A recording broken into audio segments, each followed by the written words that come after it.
নমস্কার, আমি সাথী খন্দকার। আমি চণ্ডীতলা বিধানসভার বিধায়ক।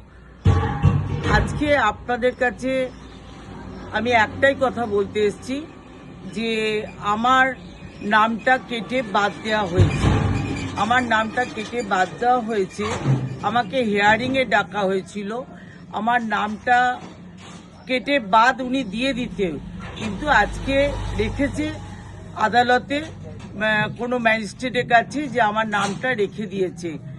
আমার হাজব্যান্ড আকবর আলী খন্দকার, উনি এক্স এমপি।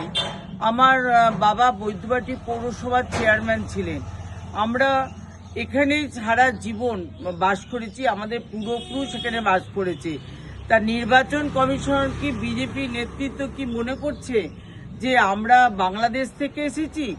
তাহলে ওনারা যদি মনে করে থাকেন আমাদের যেভাবে আমার মতন মানুষকে যদি হেনস্থা করে, আমাদের মতন মানুষকে, তাহলে সাধারণ মানুষকে কিভাবে হেনস্থা করছে, এর জবাব 26শে বাংলার মানুষ বুঝিয়ে দেবে যে তাদের যেভাবে মানুষকে হেনস্থা করা, সেই হেনস্থার উত্তর তারা দিয়ে দেবে।